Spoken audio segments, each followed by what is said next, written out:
O som metálico e definitivo da fechadura girando pela última vez ecoou pelo apartamento vazio como um tiro no silêncio pesado. Clara sentiu a chave fria cravar na palma de sua mão, um último elo com a vida que acabara de desmoronar. Ela não ousou olhar para trás. Sabia o que veria. As marcas mais claras na parede, como fantasmas, denunciando onde antes ficava o sofá, o pequeno berço de Sofia, as fotos de seu falecido marido. O ar cheirava a poeira e a abandono. Um odor azedo que parecia impregnar suas roupas e sua alma. Um nó de gelo se formou em sua garganta, sufocando um soluço que ela não podia se dar ao luxo de liberar. Na porta, ainda balançando levemente, um papel oficial pregado com fita adesiva amarelada exibia as palavras cruéis que selaram seu destino. Ordem de despejo. Cada letra parecia gritar seu fracasso. Lá fora, o ruído indiferente da cidade a aguardava. Mas ali dentro, por um último segundo, o que restava era um silêncio sepulcral, o som da miséria tomando posse de um lar que já não era seu. Seu coração apertou dolorosamente. Estava feito. Do lado de fora, no corredor mal iluminado, seus filhos esperavam. Lucas, com seus 10 anos, tentava parecer forte, os ombros retos e o queixo erguido, mas Clara via o tremor em seus lábios e o medo em seus olhos grandes e escuros. Ele segurava uma mochila pesada demais, cheia de roupas e do seu único videogame antigo. Ao seu lado, a pequena Sofia, de 6 anos, agarrava a perna da mãe com uma mão e, na outra, uma boneca de pano com um olho faltando. O silêncio das crianças era mais aterrorizante do que qualquer choro. Era um silêncio de choque, de incompreensão. O bem mais valioso de Clara, além de seus filhos, estava ali no chão. Uma máquina de costura, Singer, antiga, pesada, seu corpo de ferro preto e detalhes dourados gastos. Era sua herança, sua profissão, sua única ferramenta para construir um futuro. Agora, parecia apenas um peso morto, uma âncora de metal que aprendia a um passado de sonhos desfeitos. Ela sentiu o coração se partir em 1000 pedaços ao ver o reflexo do medo de seus filhos em seus próprios olhos. Clara enfiou a mão no bolso do jeans gasto e retirou tudo o que possuía no mundo. As notas amassadas e as moedas frias se espalharam em sua palma trêmula. Ela contou. 1, 2, 3 vezes. Como se a repetição pudesse magicamente multiplicar o valor. R$ 87,50. A quantia era tão irrisória que a náusea subiu à sua garganta. R$ 87,50 para alimentar 2 crianças, para encontrar um teto, para sobreviver à noite que caía. Ela fez as contas mentalmente. Um quarto de pensão por uma noite custaria mais do que o dobro. A comida para eles. O estômago dela doía de fome. Uma dor oca e persistente que ela ignorava há 2 dias para que Lucas e Sofia pudessem comer as últimas bolachas do armário. Mãe, a gente vai lanchar? A voz de Lucas, baixa e hesitante, foi como uma facada em seu peito. Clara engoliu em seco, forçando um sorriso que não alcançou seus olhos. O peso daquelas poucas moedas em sua mão parecia mais esmagador do que o da máquina de costura. O sol poente pintava o céu de laranja e roxo, mas a beleza do crepúsculo era um insulto à feiura de sua situação. Sentada no banco de um ponto de ônibus, com a cidade pulsando ao seu redor, Clara nunca se sentiu tão sozinha e invisível. Os carros passavam, as pessoas apressadas em seus próprios mundos mal a notavam. Um arrepio percorreu sua espinha, e não era apenas pelo vento frio que começava a soprar, anunciando a noite. Era o frio do desamparo absoluto, do medo cru de não saber o que aconteceria na próxima hora. Ela puxou os casacos finos dos filhos para mais perto, envolvendo-os com os braços, numa tentativa fútil de protegê-los do mundo. O cheiro de fumaça dos escapamentos misturava-se ao aroma tentador de comida vindo de um restaurante próximo, uma tortura para seus estômagos vazios. Cada buzina, cada sirene distante, soava como um alarme, aumentando a sensação de pânico que ameaçava consumi-la por inteiro. A vergonha queimava em seu rosto. Ela era uma mãe e havia falhado.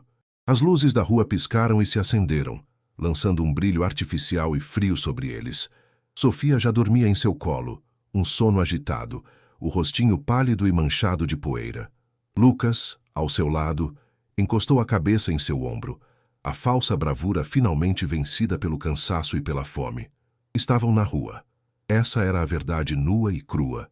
Sentada naquele banco duro, com seus filhos famintos e o peso de sua única posse aos pés, Clara sentiu uma lágrima quente e solitária escapar e deslizar por sua bochecha.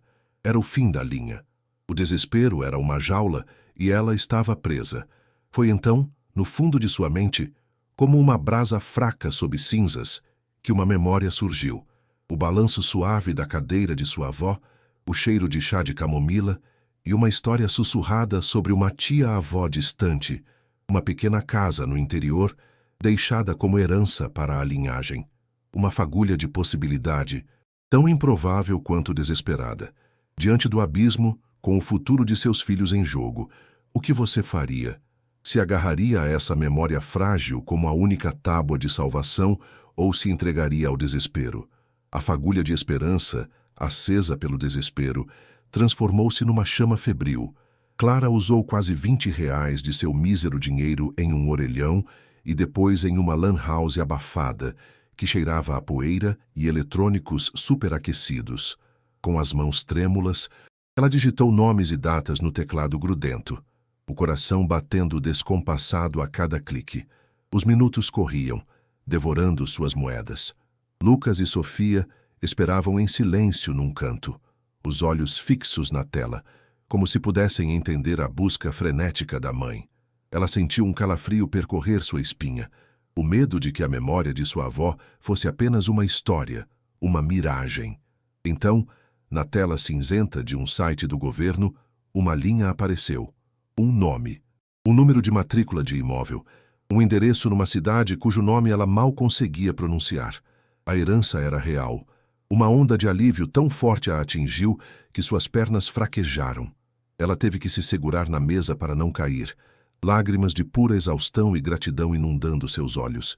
Existia um lugar. Ela se ajoelhou na frente dos filhos, o rosto iluminado por um sorriso genuíno pela primeira vez em semanas. A gente tem uma casa, ela sussurrou, a voz embargada.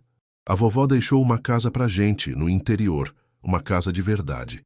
Lucas franziu a testa, cético, a desconfiança de quem já se decepcionou demais gravada em seu rosto. É longe? Ele perguntou, a voz baixa. Sofia, por outro lado, abriu um sorriso, a inocência infantil ainda capaz de abraçar a esperança sem questionar.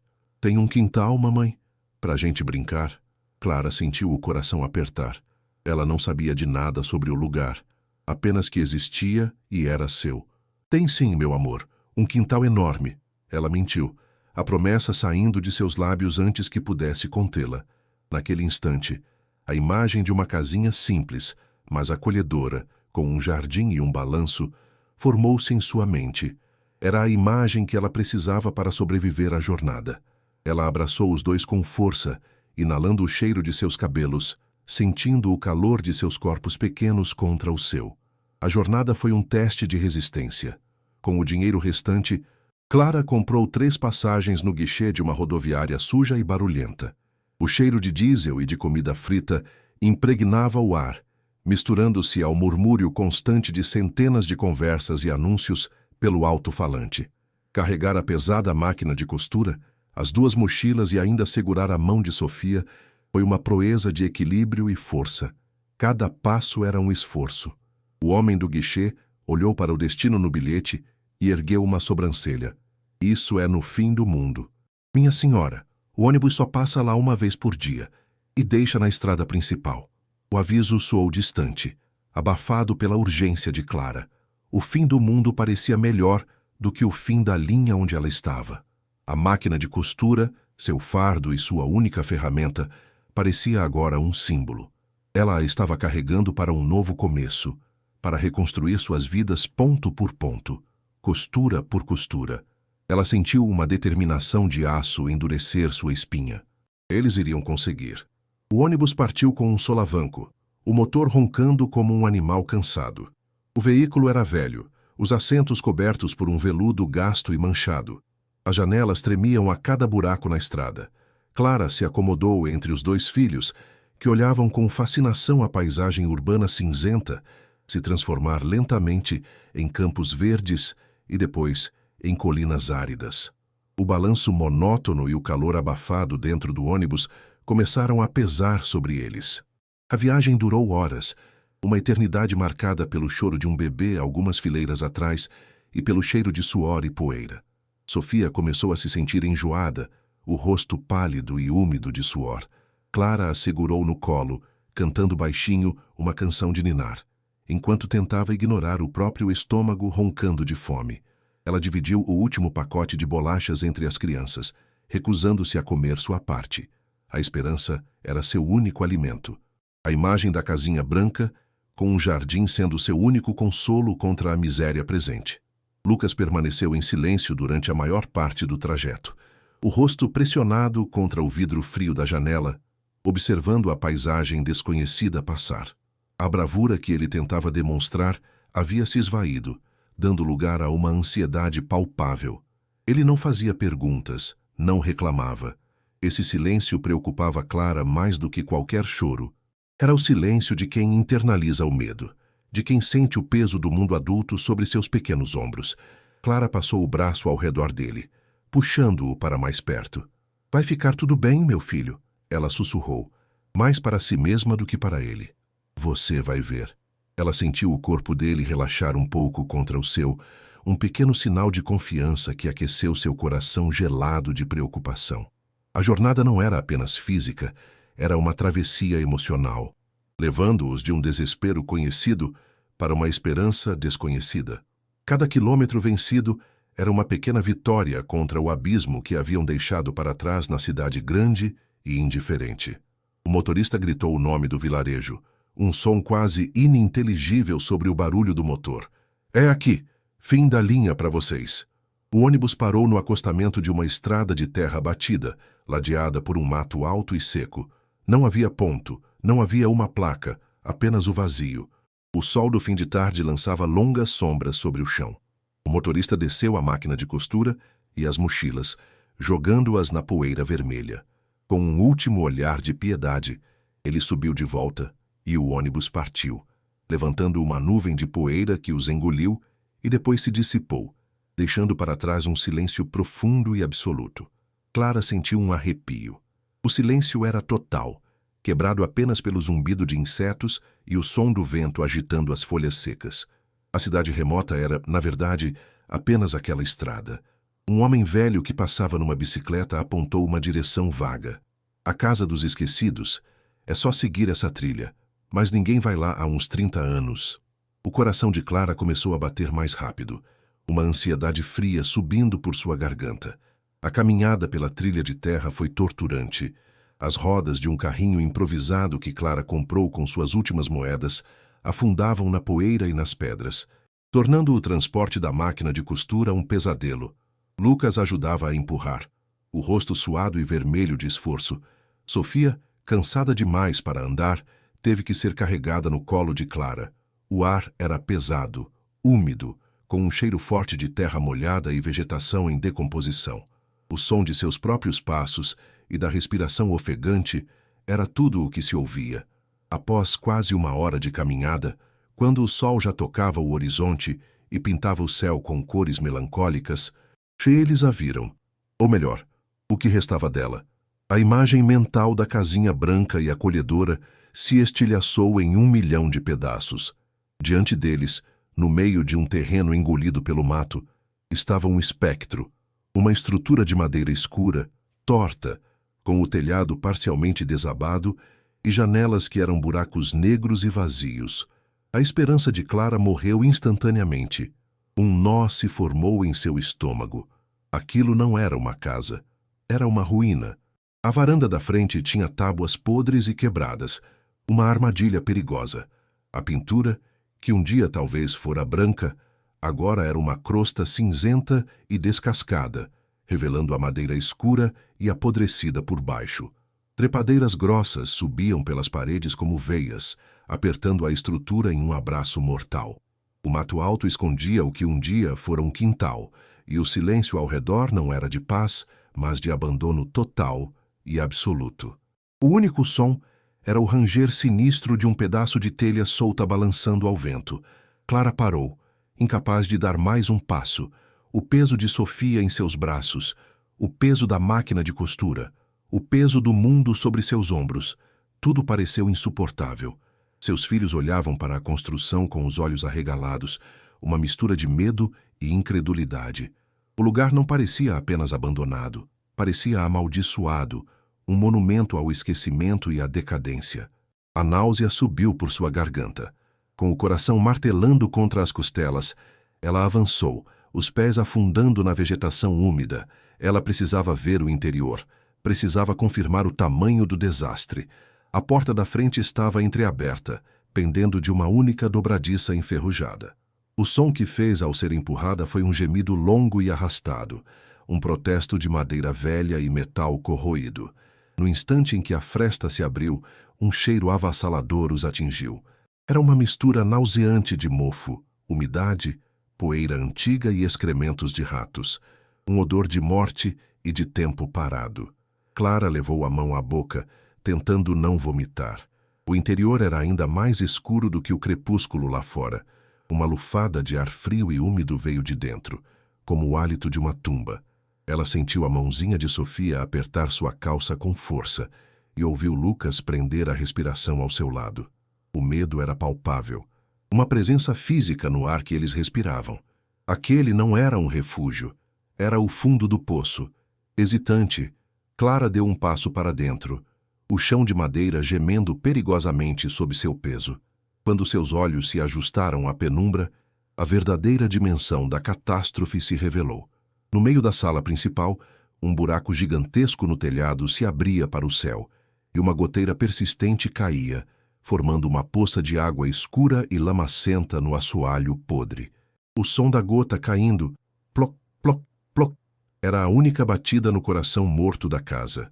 Os móveis, ou o que restava deles, eram carcaças cobertas por uma camada grossa de poeira e teias de aranha. Um sofá com as molas expostas e enferrujadas, uma mesa de madeira empenada com uma perna faltando.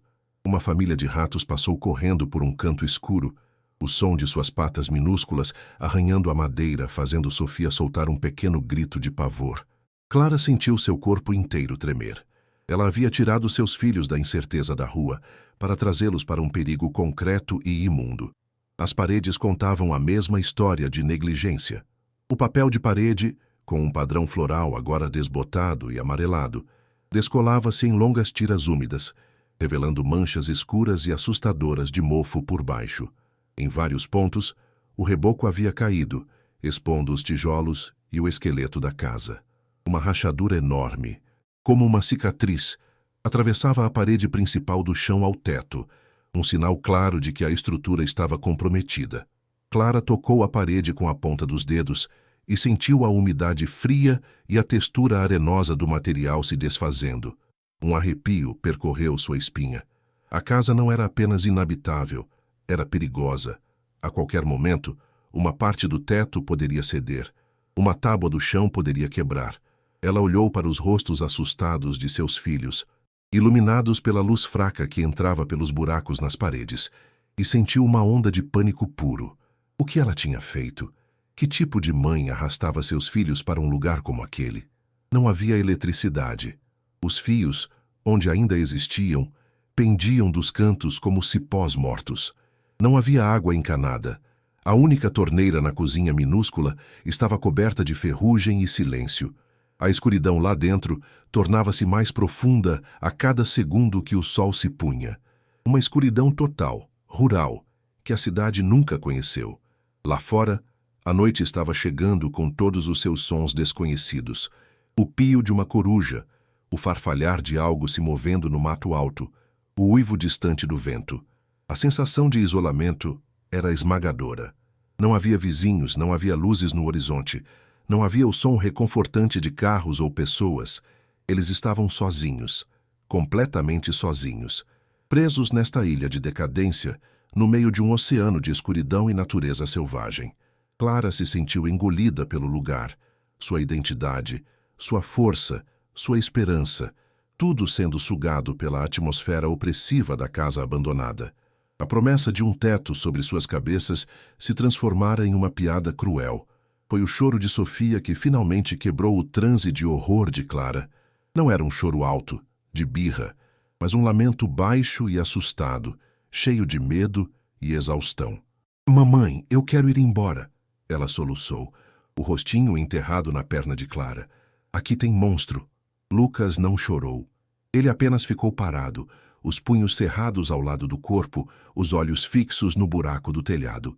A decepção em seu rosto era tão profunda, tão adulta, que partiu o coração de Clara em 1000 pedaços. Ele havia acreditado nela. Ele havia empurrado o carrinho, havia suportado a fome e o cansaço, alimentado pela mesma promessa que agora se revelava uma mentira terrível. A culpa caiu sobre Clara com a força de um golpe físico, deixando-a sem ar. Ela falhara com eles de uma maneira espetacular, monumental. Cada escolha que fizera desde o despejo parecia ter sido a errada, levando-os cada vez mais fundo na escuridão, em vez de para a luz. Ela olhou ao redor, para a sujeira, para o perigo, para a escuridão que se aproximava. O cheiro de mofo parecia ter entrado em seus pulmões, sufocando-a. O som da goteira era como uma contagem regressiva para o seu colapso total. Ela se sentia mais desamparada ali, naquela ruína isolada, do que sentara no banco do ponto de ônibus no meio da cidade. Na cidade, havia a possibilidade de ajuda, a presença de outras pessoas. Ali, se gritassem, ninguém ouviria. Se algo acontecesse, ninguém saberia. A falsa esperança que a impulsionara por dias se desfez, revelando um desespero ainda mais profundo e sombrio do que antes. Ela sentiu as forças abandonarem seu corpo. Lentamente, Clara deslizou pela parede úmida e sentou-se no chão imundo, o corpo tremendo incontrolavelmente de frio, fome e medo. As lágrimas que ela segurou por tanto tempo finalmente vieram, silenciosas e quentes, escorrendo por seu rosto sujo de poeira. Ela havia chegado ao fim do mundo apenas para descobrir que era o inferno. Com os filhos aninhados contra ela no chão frio e úmido, buscando um calor que ela não conseguia mais fornecer, Clara se rendeu. A máquina de costura, seu símbolo de reconstrução, jazia na entrada como uma lápide para seus sonhos. A jornada não os levara a um novo começo, mas a um beco sem saída, um túmulo de esperanças. A noite caiu completamente, mergulhando a casa em uma escuridão quase absoluta. O tipo de escuridão que parece ter peso e textura. O frio se intensificou, penetrando em seus ossos. O estômago de Clara doía com uma fome aguda, mas a dor em sua alma era infinitamente maior.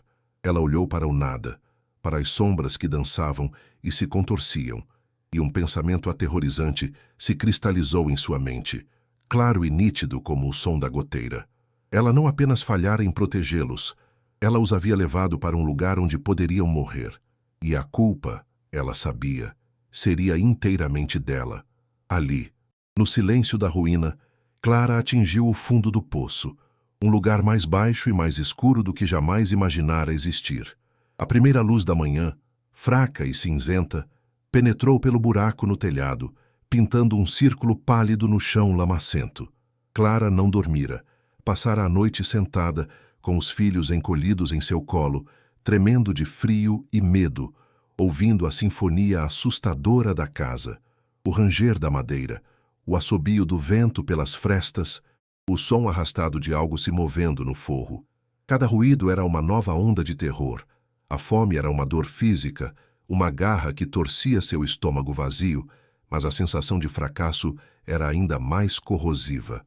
No entanto, com o amanhecer, uma nova emoção começou a borbulhar sob o desespero. A raiva. Uma raiva fria e teimosa.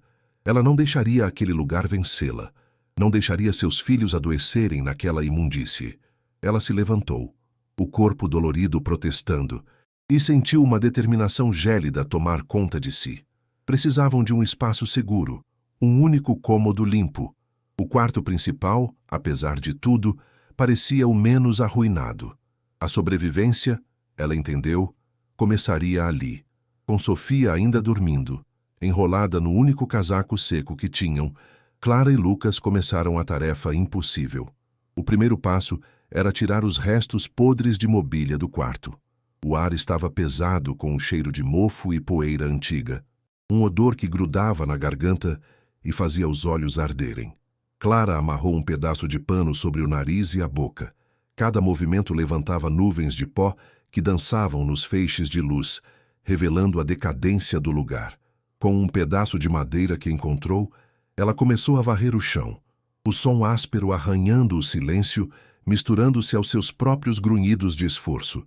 Lucas, com uma seriedade que não pertencia aos seus 10 anos, ajudava a arrastar pedaços menores de madeira e tecido podre para fora, seus olhos grandes e atentos a qualquer sinal de ratos ou aranhas.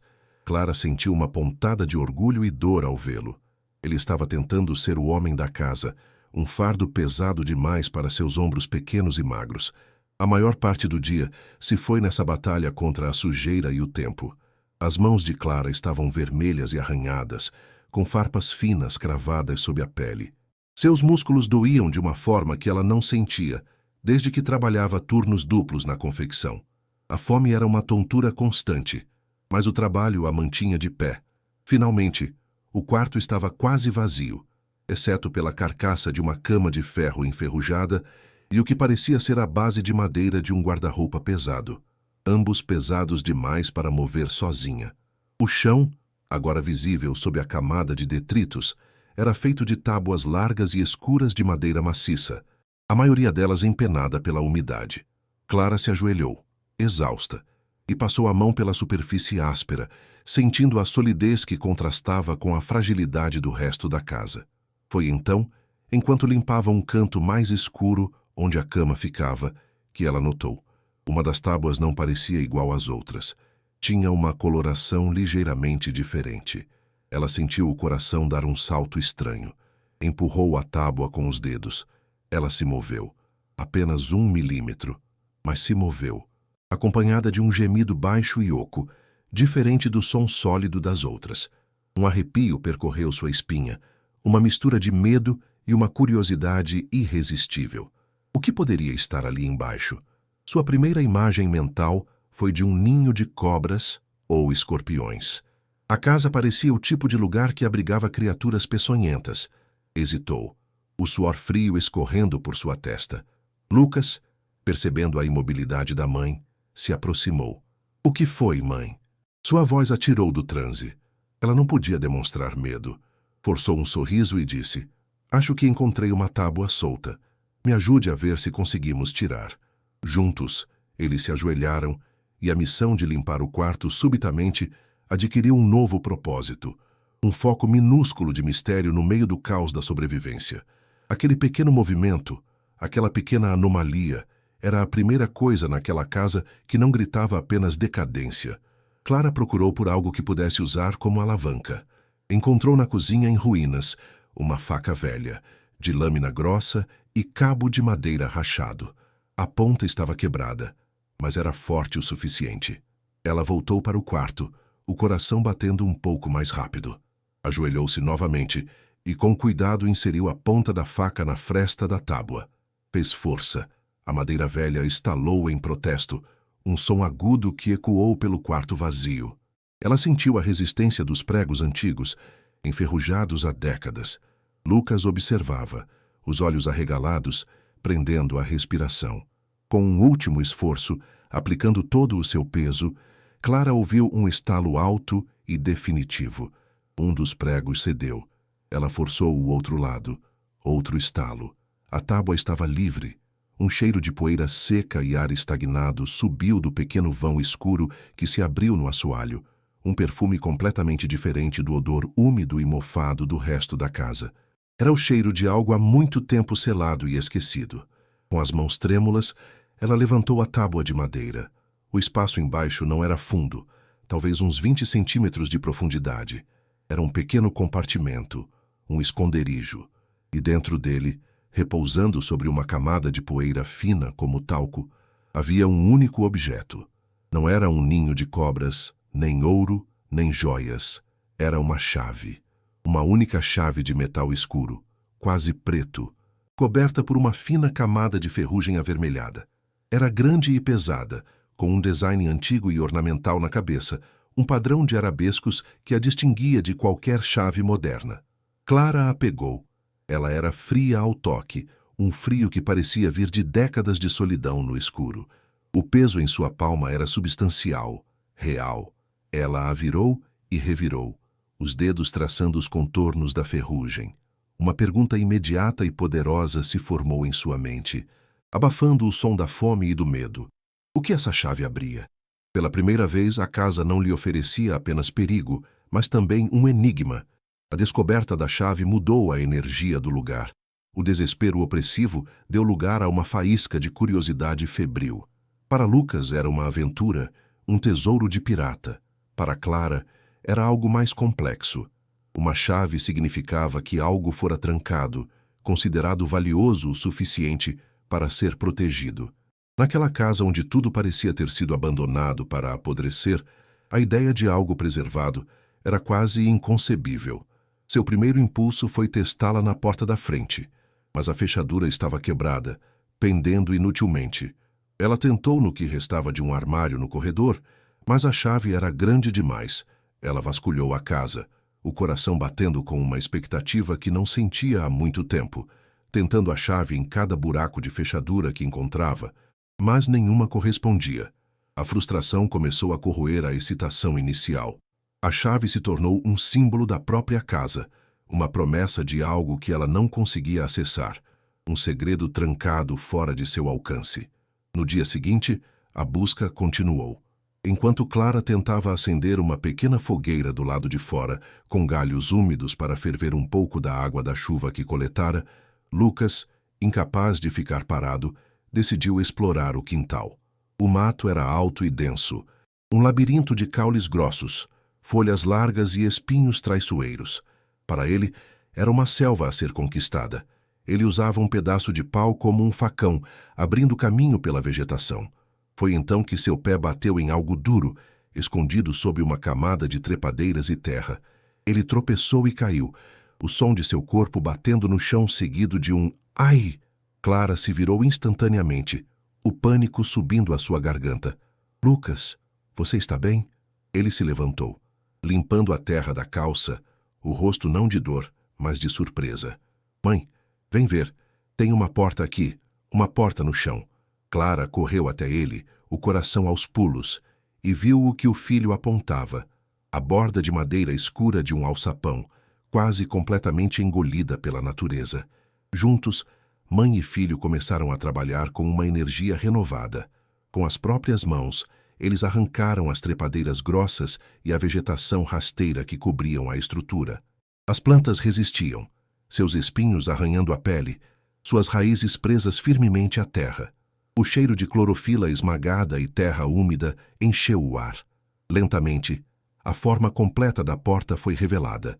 Era quadrada, feita de tábuas grossas de madeira escura, reforçadas com tiras de metal enferrujado. E no centro, presa a uma argola de ferro, estava a razão pela qual seus corações batiam tão rápido. Um cadeado. Um cadeado grande, antigo e pesado, coberto por uma crosta espessa de ferrugem, idêntico em idade e estilo à chave que Clara guardava no bolso como um talismã. Ela sentiu um calafrio elétrico percorrer seu corpo. Sem dizer uma palavra, ela tirou a chave do bolso. Sua mão tremia tanto que mal conseguiu inseri-la no buraco do cadeado. A chave entrou com um som de metal raspando em metal corroído. Encaixou perfeitamente. Clara segurou a respiração e girou. No início, não houve movimento. A ferrugem de décadas havia selado o mecanismo. Ela colocou as duas mãos na chave e forçou, usando toda a sua força, o metal gelado cravando em sua pele. Lucas observava em silêncio, os olhos fixos na cena. Com um gemido metálico, longo e doloroso, como um osso se partindo, algo dentro do cadeado se moveu. Um clique, e depois outro. O mecanismo, congelado no tempo, finalmente cedeu. O som do cadeado se abrindo foi incrivelmente alto no silêncio do quintal. Clara o removeu, seu peso surpreendente. A porta do porão estava livre. Ela agarrou a argola de ferro e puxou. A porta era pesadíssima, e subiu com um protesto rangente de dobradiças enferrujadas, revelando uma escuridão total e um lance de escadas de pedra que desciam para as entranhas da terra. Uma lufada de ar frio e úmido subiu, trazendo consigo um cheiro peculiar. Era o cheiro de porão, sim, de terra e umidade. Mas havia algo mais, um odor seco e frágil, como o de papel muito velho, misturado ao aroma sutil de couro e mofo nobre, diferente do mofo podre que impregnava a casa. Era o cheiro de coisas guardadas, de memórias seladas. A escuridão lá embaixo era impenetrável. Clara sentiu o medo lutar contra a curiosidade dentro dela. "Fique aqui", ela disse a Lucas, a voz mais firme do que se sentia. Ela voltou para dentro da casa e pegou uma das poucas velas que trouxera, acendendo-a com os fósforos que protegia como um tesouro. A pequena chama tremeluzia, lançando sombras dançantes. Com a vela em uma mão e o coração na boca, ela começou a descer as escadas de pedra escorregadias, um degrau de cada vez, deixando o mundo da luz para trás e entrando no coração secreto da casa abandonada. Cada passo para baixo era um passo mais fundo no mistério que o lugar guardava. O porão era pequeno e abafado, as paredes de pedra bruta, úmidas ao toque. A luz da vela mal conseguia perfurar a escuridão, revelando apenas vislumbres do espaço. Teias de aranha grossas como algodão pendiam do teto baixo, e o som de gotas de água pingando em algum lugar no escuro criava uma trilha sonora fantasmagórica. O ar era gelado, e Clara sentiu a pele de seus braços se arrepiar. Ela ergueu a vela, movendo-a lentamente, o círculo de luz dançando pelas paredes. O chão era de terra batida, e em um canto ela viu. Coberto por uma lona grossa e endurecida pelo tempo e pela umidade, havia um volume retangular. Seu coração disparou. Com a mão livre, ela puxou a lona. Ela se partiu como papelão velho, desfazendo-se em pedaços e liberando uma nuvem de poeira e esporos de mofo que a fizeram tossir. E ali, sob os restos da lona, estava ele, um baú de madeira escura, com reforços de ferro e entalhes simples nas laterais. Não era grande, mas era sólido, imponente em sua solidão. O baú não estava trancado. Tinha um fecho de metal, mas não um cadeado. Clara se ajoelhou na terra úmida, a vela pousada em uma saliência na parede de pedra, sua chama lançando sombras longas e trêmulas que faziam o porão parecer vivo. Por um momento, ela apenas olhou para o baú, a respiração suspensa. O que poderia haver ali dentro? O que Elvira, a tia-avó distante de quem sua avó falava, teria escondido com tanto cuidado? Ela sentiu um respeito quase sagrado por aquele objeto, uma cápsula do tempo esperando para ser aberta. Com os dedos ainda trêmulos, ela estendeu a mão e levantou o fecho de metal. O som foi um clique suave.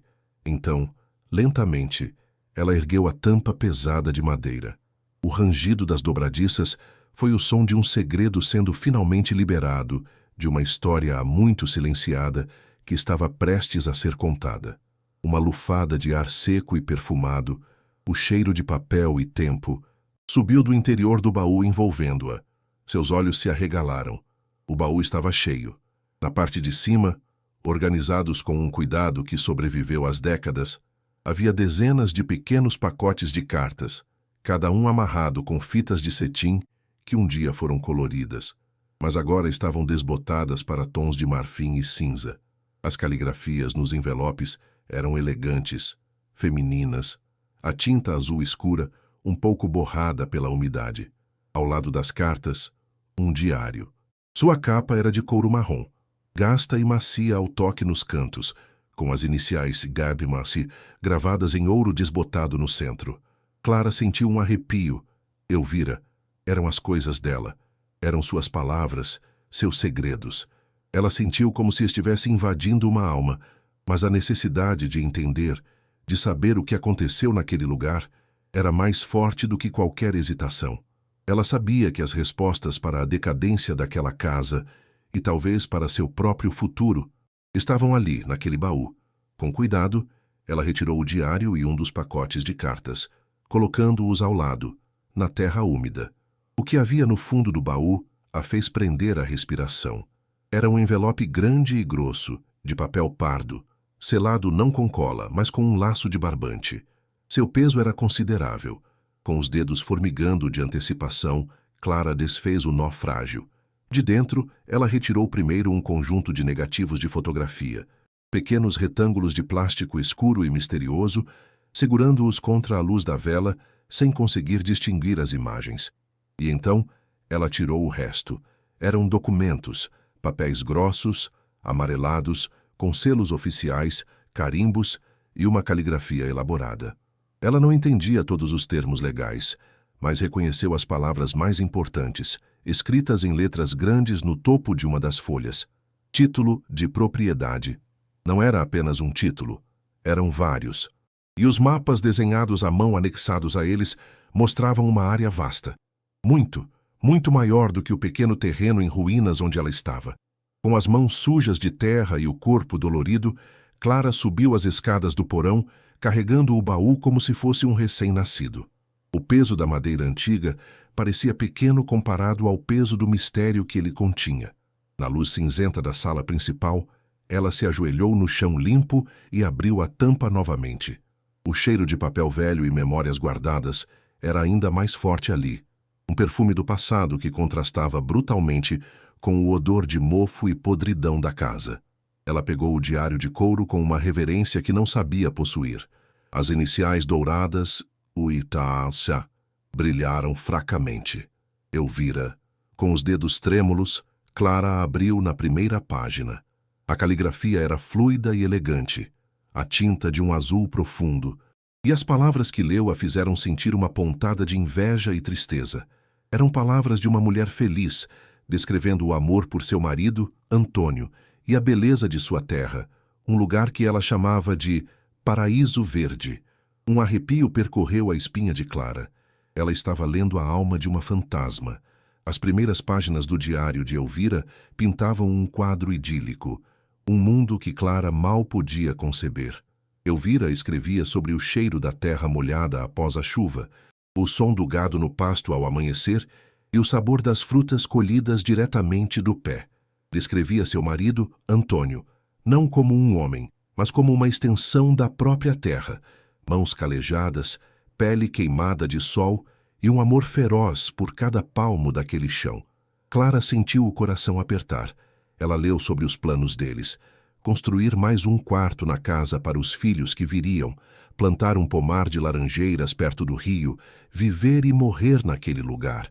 As palavras de Elvira eram tão cheias de vida e esperança que as lágrimas silenciosas começaram a escorrer pelo rosto de Clara.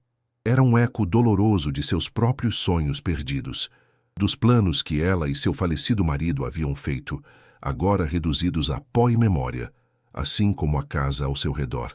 A empatia que sentiu por aquela mulher desconhecida era uma dor física em seu peito.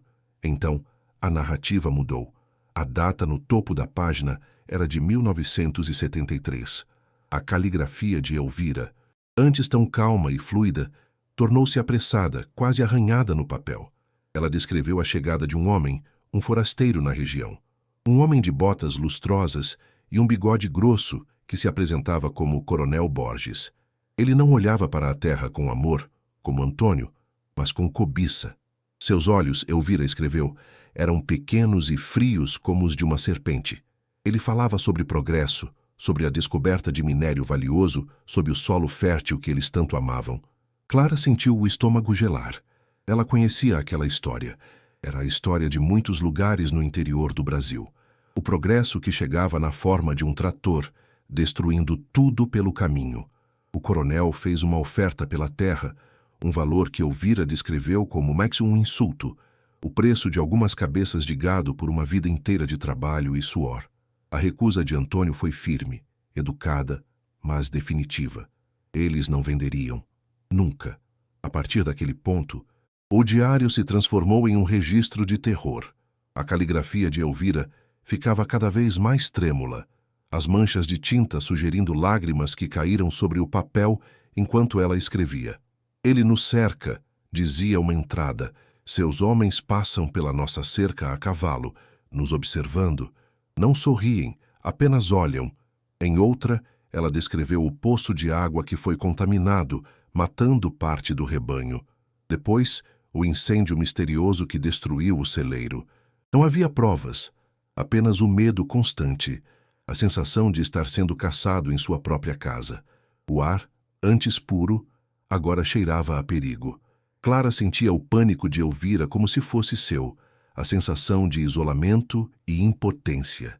Ela olhava para as paredes rachadas daquela ruína e entendia que não era o tempo que as havia destruído, mas o ódio. A casa não estava em ruínas por abandono. Ela fora assassinada, lentamente, junto com os sonhos de seus donos. Cada palavra que lia era um prego no caixão da inocência. A última entrada do diário era quase ilegível. As palavras estavam borradas, a página manchada.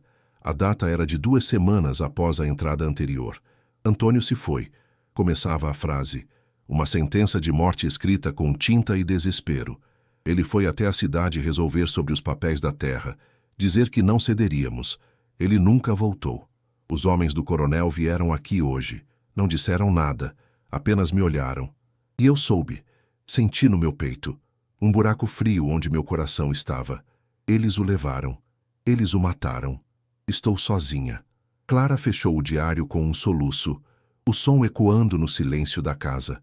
A dor de Elvira, congelada no tempo por quase 50 anos, era avassaladora. Com as mãos trêmulas, Clara pegou o envelope pardo, os títulos de propriedade, os mapas e os negativos. Agora ela entendia. Não era apenas a prova do roubo da terra, era a prova de um assassinato. A pequena e arruinada propriedade onde ela estava era tudo o que restara, uma ponta solta que o coronel esquecera de amarrar. De repente, um som quebrou o silêncio pesado da tarde. Um som estranho, alienígena naquele lugar esquecido pelo tempo. O som de um motor. Não o ronco de um trator velho, mas o ruído suave e potente de um carro moderno. Clara congelou, o coração disparando em seu peito. Instintivamente, ela empurrou o baú, o diário e os documentos para debaixo da carcaça da cama enferrujada, seu corpo movendo-se por puro pânico. O som do carro ficou mais alto, aproximando-se pela trilha de terra. Ela correu para a janela quebrada, espiando por uma fresta. Um sedã preto, caro e brilhante, parou em frente à casa.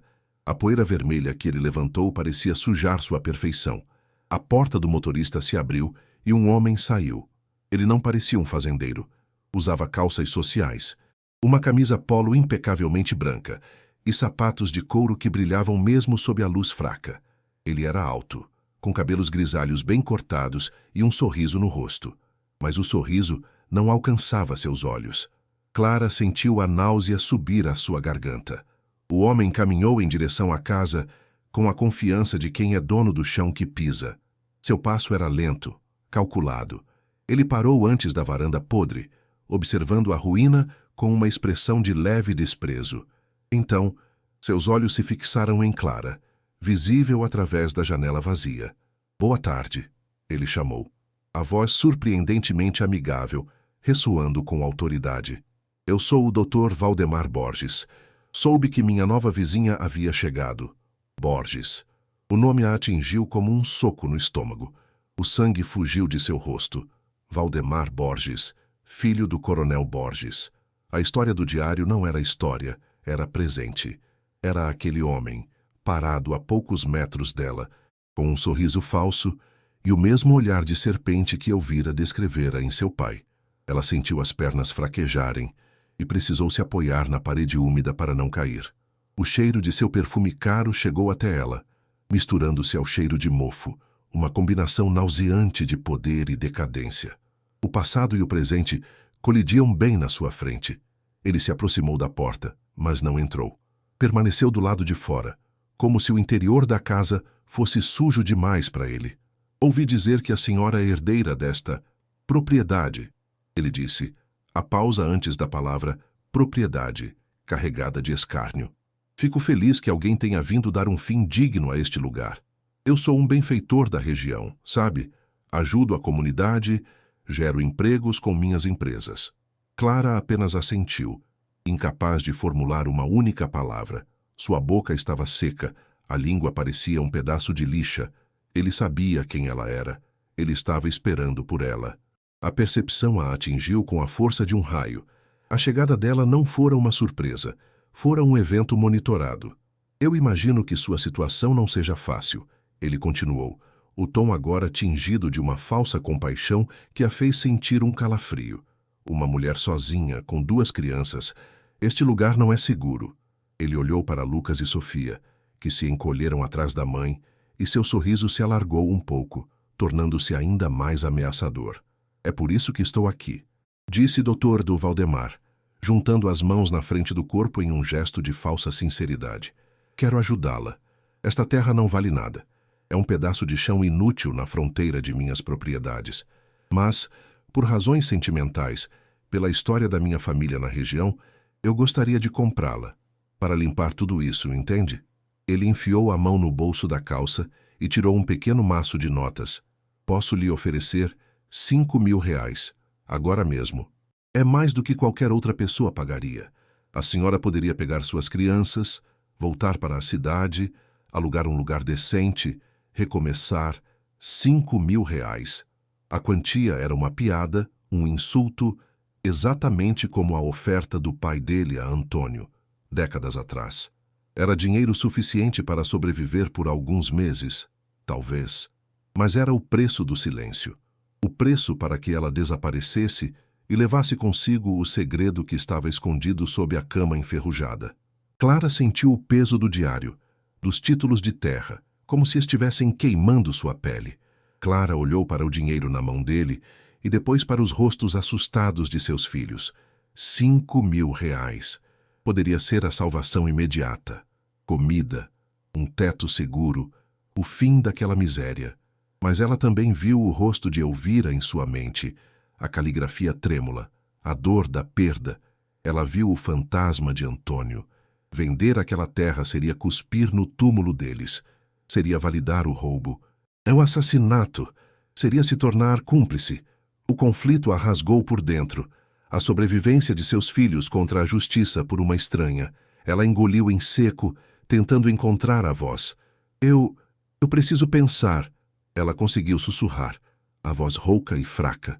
Ela não disse sim, mas também não disse não. E essa hesitação foi tudo o que ele precisou. Foi a confirmação que ele veio buscar. Ela sabia, ou suspeitava. A máscara de benevolência de Valdemar Borges caiu. Não de uma vez, mas lentamente, como uma camada de gelo derretendo para revelar a rocha fria e dura por baixo. Era aterrorizante. O sorriso desapareceu completamente do rosto de Dr. Valdemar. Seus olhos se estreitaram. A amabilidade em sua voz evaporou, substituída por um tom gélido e cortante. Pensar, ele repetiu, a palavra soando como uma ofensa. Não há muito o que pensar, minha senhora. É uma oferta de caridade. Ele guardou o dinheiro de volta no bolso. O gesto lento e deliberado. Ele deu um passo para trás, seu olhar varrendo a casa em ruínas, os filhos de Clara, e, finalmente, pousando sobre ela com uma intensidade que a fez sentir-se nua e vulnerável. O ar ao redor deles pareceu ficar mais frio, mais pesado. O silêncio que se seguiu foi quebrado apenas pelo som do vento uivando através do telhado quebrado, um lamento que parecia concordar com a mudança repentina na atmosfera. Clara sentiu um pavor profundo e primordial se instalar em seu estômago. O homem à sua frente não era um empresário. Ele era um predador que acabara de confirmar a localização de sua presa. A ameaça não precisava mais ser velada. A senhora parece ser uma mulher inteligente, ele disse, a voz baixa e sibilante, cada palavra uma gota de veneno. E uma boa mãe, tenho certeza. Mães inteligentes sabem que a prioridade é sempre a segurança dos filhos. Ele fez uma pausa, deixando as palavras pairarem no ar pesado. Esta região é muito isolada, solitária. À noite tudo pode acontecer por aqui. Incêndios começam por acidente, pessoas tropeçam e caem no escuro. Seria uma pena se algo acontecesse a uma mãe sozinha com suas crianças. Uma verdadeira tragédia. A ameaça não era mais velada, era explícita, brutal, entregue com a calma arrepiante de quem tem o poder absoluto para cumpri-la. Um arrepio de puro terror percorreu a espinha de Clara, gelando seu sangue. Ele estava prometendo matá-los. Se ela não aceitasse o dinheiro e desaparecesse, ele a silenciaria, assim como seu pai silenciou Antônio. Ele a destruiria e a seus filhos, e faria tudo parecer um terrível acidente. Dr. Valdemar deu-lhe um último olhar, um olhar que dizia, eu te avisei, e então se virou sem mais uma palavra. Ele caminhou de volta para seu carro de luxo, com a mesma calma com que chegou. O som da porta do carro batendo foi como um tiro no silêncio. O motor ligou suavemente e o carro preto deu a volta, desaparecendo pela trilha de terra e deixando para trás apenas a poeira e um silêncio carregado de morte. Clara ficou paralisada, o coração batendo tão forte que parecia que ia explodir para fora do peito. Ela puxou os filhos para perto, abraçando-os com uma força desesperada. Eles estavam tremendo. Ela estava tremendo. O cheiro do perfume caro dele ainda pairava no ar, uma lembrança nauseante de sua visita. A casa, que antes era apenas uma ruína, agora se transformara em uma armadilha mortal. Os documentos escondidos não eram mais um caminho para a justiça. Eram sua sentença de morte. Ele sabia que ela sabia, e ele voltaria. Ela estava presa. A cidade era a miséria, mas ali era a morte certa. A oferta de R$ 5.000, antes um insulto, agora parecia uma tábua de salvação, uma rota de fuga. Ela poderia pegar o dinheiro, pegar seus filhos e correr. Correr para o mais longe que pudesse, esquecer Elvira, esquecer Antônio, esquecer os títulos de propriedade e a vasta fortuna roubada. Ela poderia comprar sua sobrevivência com o silêncio, mas seu coração gritava que isso era errado. Deixar aquele homem vencer, deixar o mal impune, parecia uma traição não apenas a Elvira, mas a si mesma. Era uma escolha impossível. A segurança imediata de seus filhos contra a luta por justiça que poderia custar a vida deles. O peso daquela decisão era esmagador, uma montanha sobre seus ombros. Ela olhou para os rostinhos assustados de Lucas e Sofia, e a pergunta queimou em sua mente. Ela tinha o direito de arriscar a vida deles por uma causa que não era sua, por uma fantasma e sua terra roubada. O sol começava a se pôr, pintando o céu com os mesmos tons melancólicos da noite anterior. Mas desta vez, a escuridão que se aproximava não trazia apenas o frio e os sons da natureza. Trazia a promessa da visita de Valdemar Borges ou de seus homens. O tempo estava se esgotando. Clara sentia o laço se apertando em seu pescoço. Ela tinha em mãos a chave para uma fortuna e para a justiça, mas abrir aquela porta poderia levar sua família diretamente para o túmulo. O medo era uma presença física, uma mão gelada apertando seu coração. Ela olhou para a trilha de terra por onde o carro preto desapareceu e depois para os documentos escondidos, a herança de sangue e segredos. O que fazer? Aceitar o dinheiro sujo e fugir, garantindo a sobrevivência de seus filhos, mas vivendo para sempre com a vergonha da covardia? Ou ficar e lutar, arriscando tudo o que tinha por uma chance de justiça, sabendo que o preço do fracasso seria a vida deles? O que você faria no lugar dela? Guardaria o segredo para proteger sua família ou arriscaria tudo pela verdade? O silêncio que o carro de Valdemar Borges deixou para trás era mais aterrorizante do que qualquer ruído. Era um silêncio predador, expectante. Clara sentiu o corpo inteiro tremer, um tremor incontrolável que começava no fundo de sua alma e sacudia seus ossos. Ela correu para dentro, batendo a porta podre, um gesto inútil que só serviu para desalojar mais poeira e pedaços de madeira. O coração dela batia descontrolado em seu peito, um tambor de pânico anunciando a guerra que acabara de ser declarada. Ela se encostou na parede, o frio e a umidade da superfície penetrando em sua blusa fina, mas o frio que sentia vinha de dentro. A ameaça não era uma possibilidade, era uma promessa.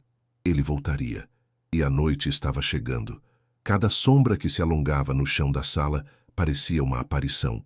Cada rangido da casa era o som de passos se aproximando. A náusea subiu por sua garganta, quente e amarga. Ela olhou para os filhos, encolhidos num canto, e o amor que sentia por eles se misturou a um medo tão avassalador que a deixou sem ar. Clara arrastou a pesada máquina de costura para a frente da porta, uma barricada patética contra o mal que se aproximava. O som do metal arrastando no chão de madeira foi um protesto agudo, um grito de desespero. Lucas a ajudou, seu rostinho pálido e sério, os olhos fixos na porta como se pudesse mantê-la fechada com a força de seu olhar. Clara sentia o tempo escorrendo por entre seus dedos. O que ela faria? Fugir para onde? Sem dinheiro, sem transporte, sem ninguém. Estavam presos naquela ilha de podridão. A oferta de R$ 5.000 martelava em sua cabeça. Uma tentação venenosa. Era a rota de fuga. Era a rendição. Era a cumplicidade. Ela pegou o diário de Elvira, o couro gasto suave sob seus dedos trêmulos. As palavras da mulher morta pareciam queimar em sua consciência. A injustiça era tão palpável, tão presente, que ignorá-la parecia uma segunda morte para Elvira e Antônio. A casa, antes uma ruína, agora parecia um santuário profanado, e ela, sua única guardiã. O dilema a rasgava por dentro. O sol já era uma bola vermelha no horizonte, sangrando sobre as colinas distantes. A luz que entrava pelas frestas da casa era crepuscular, mergulhando tudo em tons de laranja e roxo, cores de um hematoma. Foi então que ela ouviu um som. Não o som de um motor, mas o de passos lentos e arrastados do lado de fora, no mato seco. Seu sangue gelou. Ela agarrou uma faca de cozinha, a mesma que usara para abrir o assoalho, a lâmina cega oferecendo um conforto irrisório. Empurrou as crianças para trás dela, formando um escudo com seu próprio corpo. Seu coração parou de bater por um instante. O som dos passos parou bem em frente à varanda. O silêncio que se seguiu foi uma tortura, um abismo de segundos que se estenderam por uma eternidade. Ela prendeu a respiração, os músculos tensos, esperando o som da porta sendo arrombada. Em vez disso, ouviu uma batida suave, hesitante, na madeira podre da porta, e depois uma voz, rouca e trêmula de idade. "Tem gente aí? Eu vi o carro do diabo saindo daqui." A voz não era de Valdemar. Não tinha a autoridade fria e cortante. Era a voz de um homem velho, cansada, mas firme. Clara hesitou, o conflito estampado em seu rosto. Poderia ser uma armadilha, um dos capangas de Borges se fazendo de inofensivo? Mas havia algo na voz, um tom de preocupação genuína que a fez reconsiderar. "Quem é você?" ela gritou, a voz saindo mais trêmula do que pretendia. Houve uma pausa do outro lado. "Meu nome é Aristeu. Eu moro aqui perto, quer dizer, perto para modo de dizer. Sou o único que restou por essas bandas." Aristeu. O nome não significava nada para ela, mas a frase "o único que restou" ecoou com um peso sombrio. Ela se aproximou da janela quebrada, a faca ainda em punho, e espiou.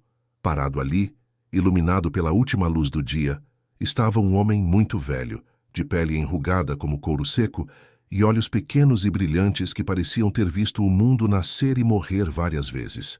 Ele usava um chapéu de palha puído e segurava um facão, não como uma arma, mas como uma ferramenta de trabalho.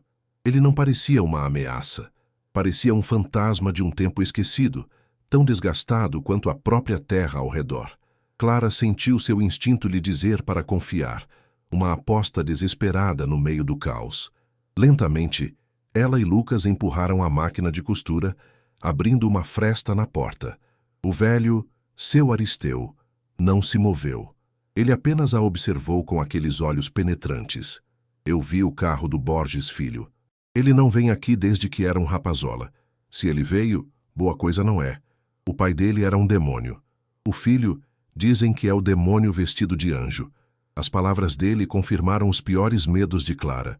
Aquele homem sabia, ele sabia da história. Ele era parte dela.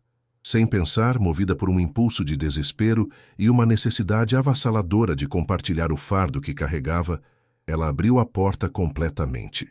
"Entre", ela sussurrou. "Por favor, entre. O senhor precisa ver uma coisa."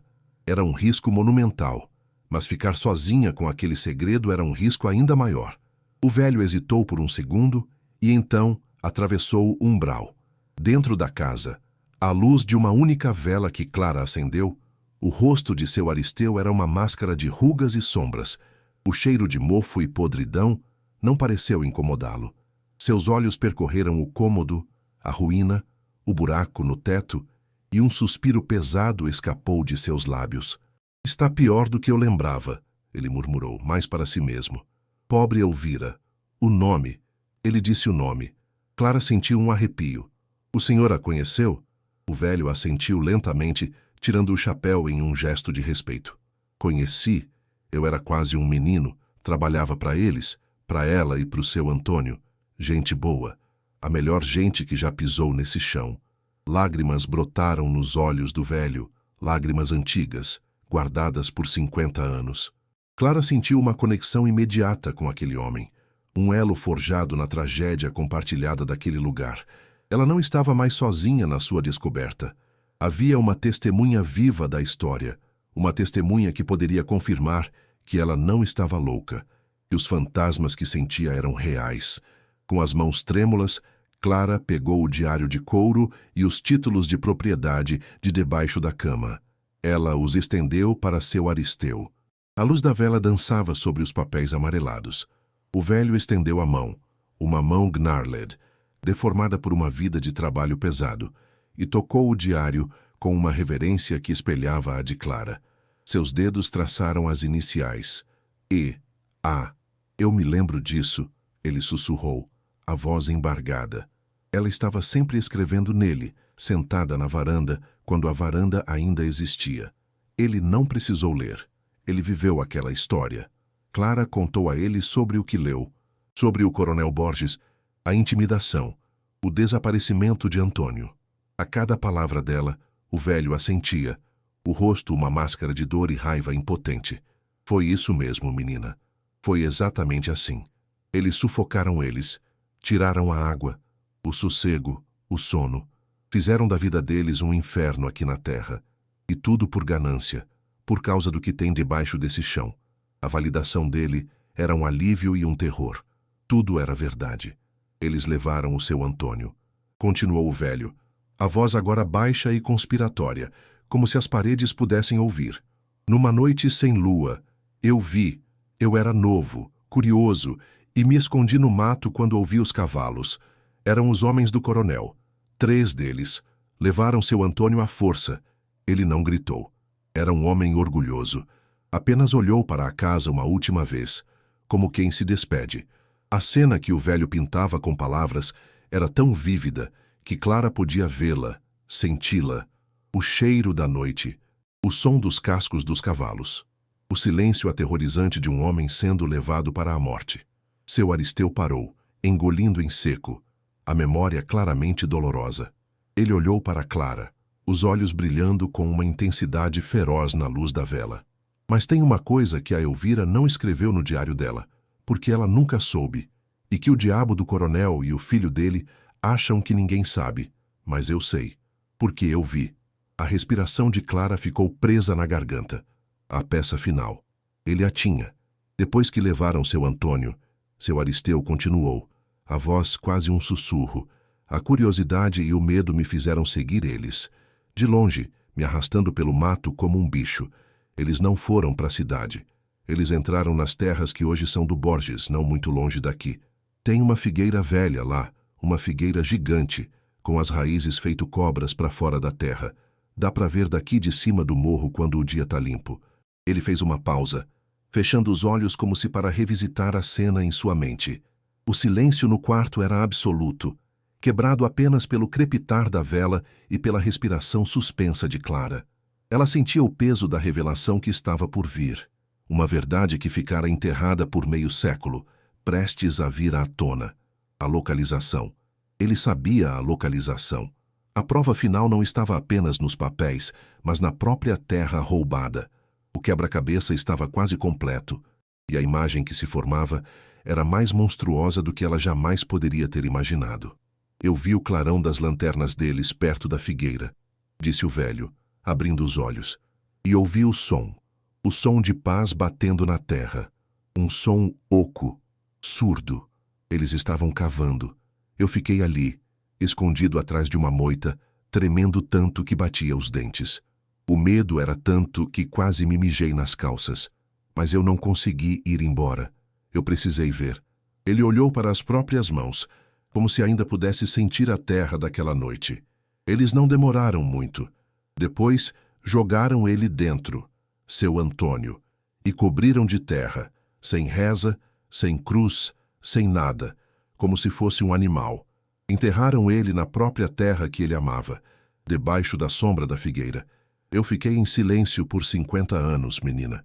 O medo cala a boca da gente. O medo daquele homem, daquela família, era maior que a coragem. Mas eu nunca esqueci.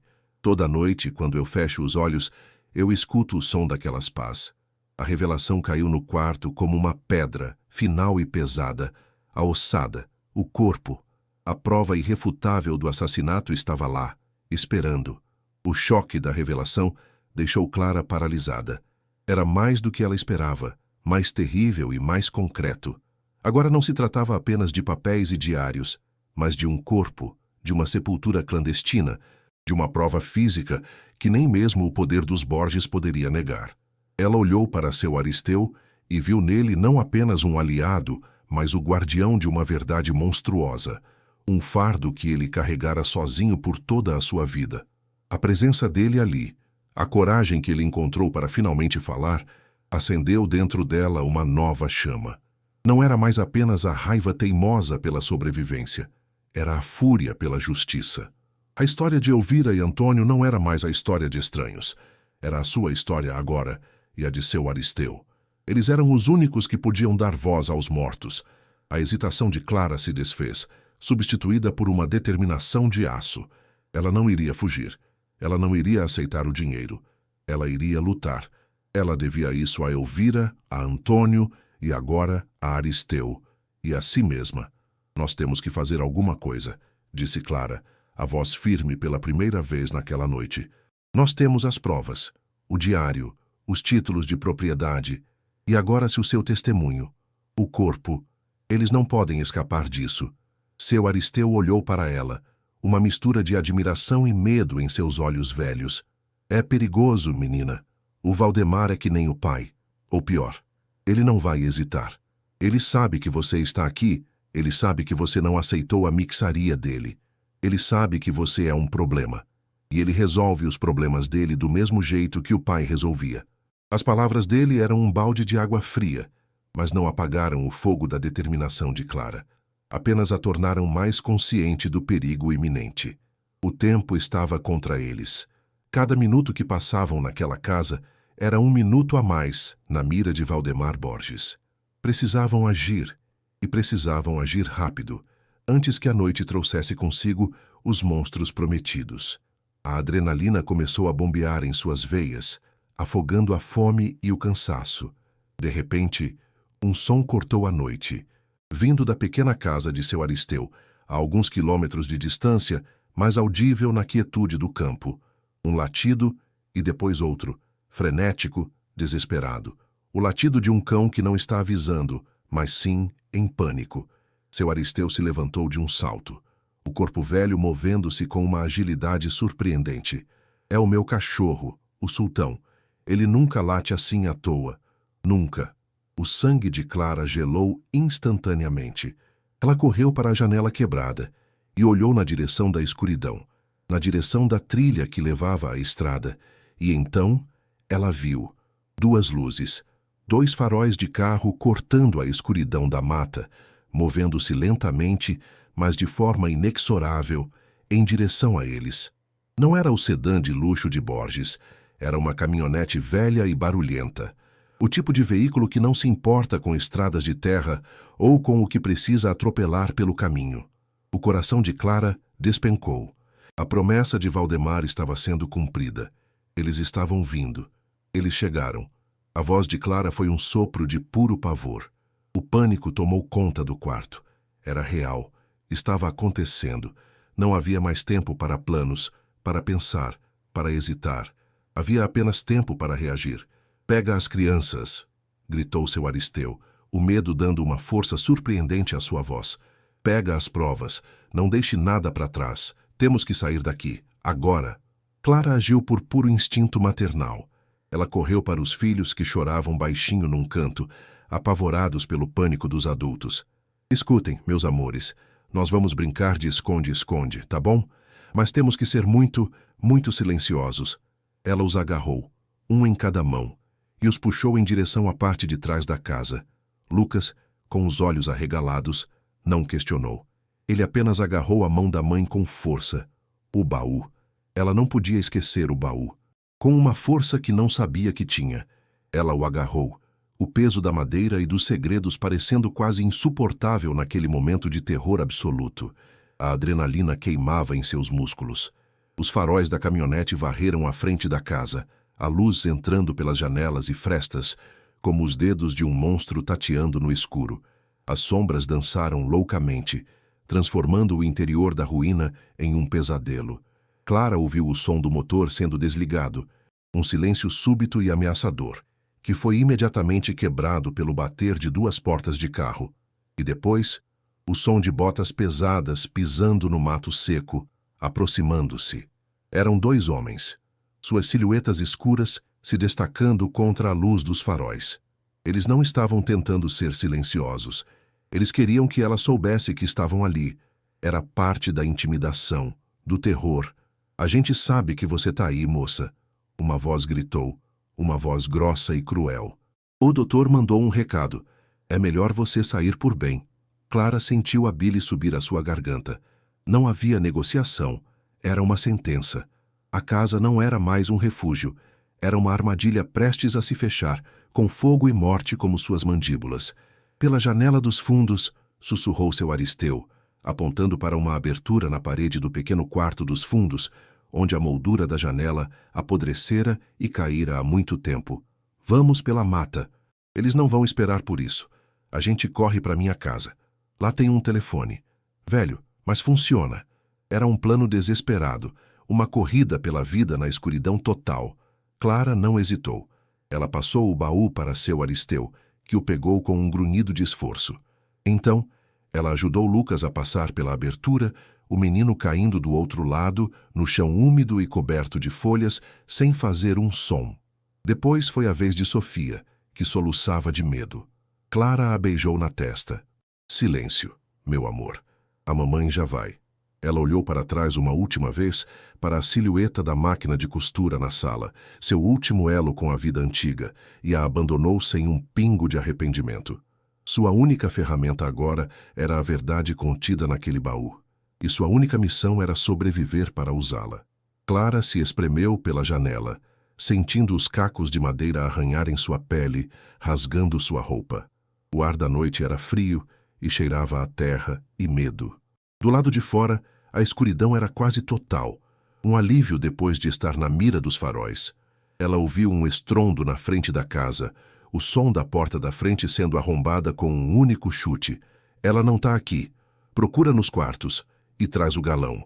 A palavra galão ecoou na mente de Clara com um terror paralisante. Gasolina. Eles não iam apenas pegar os documentos. Eles iam queimar tudo. Queimar a casa, as provas e, se eles ainda estivessem lá dentro, queimá-los também. A ameaça de Valdemar sobre um acidente era literal. Um arrepio percorreu sua espinha. A maldade daquele homem era sem limites, fria e calculista. A ruína que fora seu inferno por 2 dias estava prestes a se tornar uma pira funerária. E eles precisavam estar longe, muito longe, quando as chamas subissem aos céus. Corre! Sibilou seu Aristeu. E eles correram. A fuga pela mata era um pesadelo de tropeços e quedas. A escuridão era uma inimiga. O chão irregular, cheio de raízes e pedras escondidas. Galhos finos como chicotes batiam em seus rostos, arranhando sua pele. Espinhos se prendiam em suas roupas, rasgando o tecido. Clara segurava a mão de Sofia com uma força desesperada, enquanto Lucas corria logo à frente, seguindo a sombra ágil de seu Aristeu, que se movia por aquele terreno com a familiaridade de quem nasceu ali. A respiração de Clara era um som áspero e ofegante em seus próprios ouvidos, o coração martelando contra as costelas. Ela podia ouvir os gritos dos homens atrás deles, agora percebendo a fuga. Eles fugiram pelos fundos. Peguem eles! O som das vozes, mais distantes, mas ainda terrivelmente perto, era um combustível para suas pernas cansadas, empurrando-a para além do limite da exaustão. Cada passo era uma pequena vitória contra a morte que os perseguia. O baú nas mãos de seu Aristeu batia contra suas pernas, mas o velho não diminuía o passo.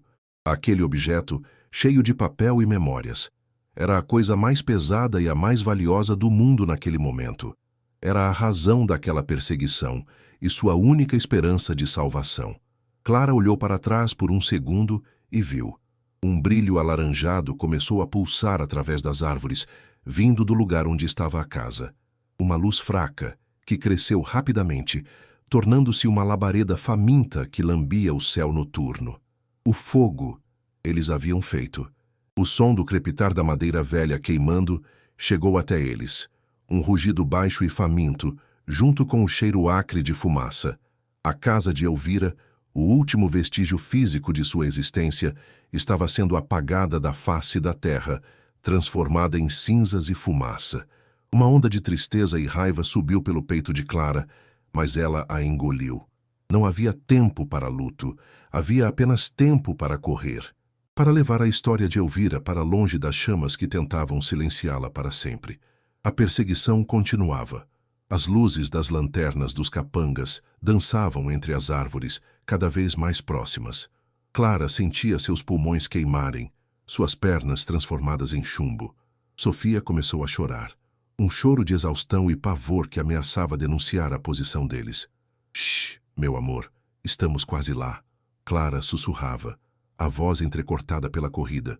Ela tropeçou em uma raiz e caiu de joelhos na lama fria, o impacto tirando o ar de seus pulmões. Por um segundo, a vontade de desistir, de apenas deitar ali e deixar que o fim chegasse, foi avassaladora. Mas então, ela olhou para o rosto aterrorizado de Lucas, que parou e voltou para ajudá-la, e para a pequena Sofia, soluçando em seus braços. A imagem deles a reergueu. A força de uma mãe protegendo suas crias é a força mais antiga e poderosa da natureza. Ela se levantou. A dor em seus joelhos uma nota distante em meio à sinfonia de adrenalina e medo, e voltou a correr, puxando seus filhos para a escuridão. A pequena cabana de seu Aristeu apareceu de repente, uma silhueta escura e torta contra a escuridão, mal visível. Era ainda menor e mais humilde que a casa de Elvira, mas naquele momento parecia um castelo, uma fortaleza. O latido de Sultão agora era de alívio e boas-vindas. Eles invadiram a pequena casa, e seu Aristeu trancou a porta frágil com uma tranca de madeira. O cheiro ali dentro era de lenha queimada, café e vida. Um contraste brutal com o cheiro de morte e decadência que haviam deixado para trás. Clara desabou no chão de terra batida, puxando os filhos para um abraço apertado, o corpo tremendo violentamente com a descarga de adrenalina. Ela estava ofegante, coberta de lama, arranhões e suor, mas estavam vivos, e estavam com as provas, por um instante, apenas um instante, ela se permitiu sentir o alívio, mas o som das vozes dos homens, ainda no mato, a trouxe de volta à realidade. Eles não estavam seguros. Apenas haviam ganhado alguns minutos. A noite ainda era longa e cheia de monstros. Seu Aristeu não perdeu tempo. Ele foi direto para um canto escuro da cabana e pegou o objeto que era a última esperança deles. Um telefone. Um velho telefone preto, de disco, conectado a um fio que saía por um buraco na parede. Parecia uma relíquia de museu. A linha ainda funciona. Às vezes, ele disse, a voz ofegante, ele pegou o fone, o plástico frio e pesado, e colocou no ouvido, girando o disco com um dedo trêmulo. O som do mecanismo girando era agonizantemente lento. Um número, depois outro. Cada clique era uma oração. Clara observava, o coração na boca. Do lado de fora, as luzes das lanternas se aproximavam da clareira. Os homens haviam seguido o rastro. Ela ouviu os latidos furiosos de Sultão, e depois um grito de dor do animal, seguido de um silêncio aterrador. Eles haviam silenciado o cão. Estavam na porta. O som de passos na varanda de madeira. O tempo havia acabado. O som do disco girando era a única coisa que se interpunha entre eles e os homens que vieram para matá-los. Com os olhos fixos na porta, onde uma sombra começava a se mover do lado de fora, Clara se preparou para o pior. Ela se colocou na frente de seus filhos, um último e inútil escudo humano. Seu Aristeu continuava no telefone, falando baixo e rápido, sua voz uma mistura de urgência e desespero. É ele, sim, o filho do coronel. Eles estão aqui. Eles queimaram a casa e estão aqui para nos matar. Nós temos as provas, mãe, sobrinho. O corpo. Eu sei onde está o corpo. A palavra sobrinho ficou suspensa no ar. Uma linha de vida, um contato no mundo exterior, uma chance. Naquele exato momento, um chute violento atingiu a porta, fazendo a madeira estalar e a tranca gemer em protesto. Outro chute, mais forte, e a madeira começou a se estilhaçar. O rosto de um dos homens apareceu na fresta, um rosto contorcido de raiva e surpresa por encontrá-los ali. O clímax não era mais uma fuga. Transformara-se num confronto direto, dentro da pequena cabana que se tornara a última trincheira na guerra por justiça. A porta rangeu, prestes a ceder. O cheiro de gasolina e fumaça vinha nas roupas dos homens, um perfume de morte. Clara agarrou um atiçador de ferro de perto do fogão a lenha, a única arma que conseguiu encontrar. Suas mãos estavam suadas, mas seu aperto era firme. Ela não morreria sem lutar. Não deixaria que tocassem em seus filhos. Olhou para Lucas, que, em um ato de coragem que partiu o coração dela, pegou uma pequena banqueta de madeira e se postou ao seu lado, pronto para defender a família. Naquele momento, eles não eram vítimas apavoradas. Eram lutadores, encurralados, mas não derrotados. A fúria superou o medo. A injustiça sofrida por Elvira, a violência contra seu Antônio, a ameaça à sua própria família, tudo se fundiu em uma única emoção pura e incandescente: a resistência. A porta estava prestes a vir abaixo, e Clara sabia que os próximos segundos decidiriam se a história de Elvira seria contada ou se juntaria a ela no silêncio da sepultura. Eu ouvi um telefone. Um dos homens gritou do lado de fora. Ela ligou para alguém. O pânico na voz do capanga deu a Clara um milésimo de segundo de esperança. Eles não eram infalíveis. Eles podiam cometer erros. Seu Aristeu desligou o telefone e olhou para Clara, um brilho estranho nos olhos. Ele vem. Meu sobrinho? Ele é advogado na capital. Ele entendeu. Ele acionou gente grande, gente que o Borges não pode comprar. Naquele instante, a porta cedeu com um estrondo final, escancarando a entrada para a noite e para os dois homens que ali estavam, suas faces iluminadas pela luz fraca da lamparina, os olhos arregalados de surpresa e fúria. A perseguição havia terminado. O confronto estava prestes a começar. O ar ficou pesado, denso com a promessa de violência iminente. O som de um galo cantando ao longe, anunciando uma madrugada que eles talvez não vivessem para ver, era uma ironia cruel. O ponto de virada havia chegado ao seu ápice. Um impasse mortal na pequena cabana no fim do mundo. Clara sentiu o mundo desacelerar. O rosto dos dois capangas na porta, a surpresa dando lugar a uma determinação cruel. O atiçador de ferro pesado em suas mãos. O calor do corpo de Lucas pressionado contra sua perna. O cheiro de terra úmida e medo. Tudo ficou nítido, em foco absoluto. O primeiro homem deu um passo para dentro, um sorriso debochado se formando em seus lábios. Acabou a brincadeira, dona? Passa o baú para cá e talvez a gente só dê um susto nas crianças. A ameaça explícita contra seus filhos foi o estopim. Uma fúria branca e gelada tomou conta de Clara, uma força que ela jamais soube que possuía. Ela não era mais a costureira despejada, a mãe assustada. Ela era uma leoa protegendo suas crias, uma guardiã de uma promessa feita a uma fantasma. Ela ergueu o atiçador de ferro, a ponta de metal brilhando na luz da lamparina. Seus olhos encontraram os do capanga, e pela primeira vez, ela viu um lampejo de incerteza no olhar dele. Ele esperava lágrimas e súplicas, não uma resistência de aço. Enquanto um dos homens avançava para dentro, o outro permaneceu na porta, segurando um galão de metal. O cheiro de gasolina tornou-se avassalador, um aviso nauseante do que estava por vir. O plano deles era claro: pegar o baú e apagar todas as testemunhas, a cabana e seus ocupantes, em um inferno de fogo. O confronto parecia inevitável, um beco sem saída onde a única escolha era entre morrer lutando ou morrer queimado. Seu Aristeu, apesar da idade, postou-se ao lado de Clara, empunhando seu facão de trabalho com uma firmeza surpreendente. Eram 2 gerações de injustiçados, um velho guardião da memória e uma jovem mãe lutando por um futuro, unidos contra a brutalidade que ameaçava consumi-los. O silêncio tenso foi quebrado apenas pelo som de gotas de resina pingando do teto e pelo som da respiração ofegante de todos no pequeno cômodo, um prelúdio para a violência que estava prestes a explodir. O capanga que entrou na cabana riu, um som baixo e gutural. "Você acha que vai fazer o quê com isso, mulher? Vai me cutucar?" Ele deu mais um passo, estendendo a mão para agarrar o baú que estava aos pés de seu Aristeu. No exato momento em que seus dedos estavam prestes a tocar a madeira, Lucas, movido por um impulso de coragem desesperada, gritou e atirou a pequena banqueta de madeira contra as pernas do homem. O golpe foi fraco, mas o elemento surpresa fez o homem tropeçar, seu equilíbrio quebrado por um instante.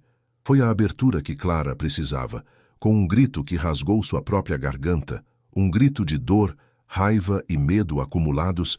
Ela avançou e golpeou com o atiçador de ferro, não para matar, mas para afastar. A ponta de metal atingiu o ombro do homem, que urrou mais de surpresa do que de dor, recuando instintivamente. A pequena cabana se transformara num campo de batalha. O segundo homem, na porta, praguejou e levantou o galão de gasolina, começando a derramar o líquido no chão da varanda e na porta. O cheiro forte invadiu a cabana. Um prenúncio de morte que fez o pânico de Clara retornar com força total. Eles estavam encurralados. A luta era inútil se a casa inteira se transformasse em uma bola de fogo em segundos. Seu Aristeu, percebendo o perigo mortal, agiu. Em vez de atacar o homem à sua frente, ele se virou e, com uma força surpreendente, usou seu facão para golpear a parede de madeira frágil dos fundos da cabana, a mesma parede onde ficava o telefone. A madeira, velha e comida por cupins, estalou e se partiu sob os golpes. Ele não estava tentando lutar, estava criando uma nova rota de fuga, uma última e desesperada saída para o abismo escuro da noite, longe das chamas que estavam prestes a nascer. Foi então que um novo som cortou o ar da madrugada, um som distante, mas inconfundível, sobrepondo-se ao crepitar iminente do fogo e aos gritos dos homens. Era o som de uma sirene. No início era fraco, um gemido agudo no horizonte, quase imperceptível. Mas ficou mais alto, mais claro, mais próximo. Uma sirene solitária, vindo da estrada principal, rasgando o silêncio do campo. Os 2 capangas congelaram. Seus rostos, antes contorcidos de raiva, agora eram máscaras de puro pânico. Eles se entreolharam, a certeza da impunidade se desfazendo em um instante. A ligação de Aristeu não fora um blefe. A ajuda estava realmente a caminho. Aquele som agudo e crescente não era apenas o som da polícia, era o som da justiça chegando, lenta e atrasada, mas chegando enfim, uma melodia dissonante e maravilhosa no meio do inferno. Para Clara, foi o som mais bonito que ela já ouvira em toda a sua vida. O capanga que estava com o galão de gasolina hesitou por um segundo fatal, olhando na direção da sirene que se aproximava. O outro, dentro da cabana, percebendo que o jogo havia virado, tentou uma última vez agarrar o baú, mas seu Aristeu o bloqueou com o facão. O impasse foi quebrado não pela violência, mas pelo medo da captura. "Vamos embora, agora!" gritou o homem de fora. Eles abandonaram o plano, o baú, a vingança de seu chefe. A única coisa que importava agora era a própria fuga.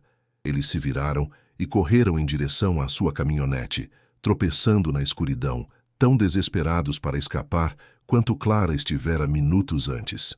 Clara ficou parada, o atiçador ainda erguido, o corpo tremendo, observando as sombras dos criminosos desaparecerem na mata.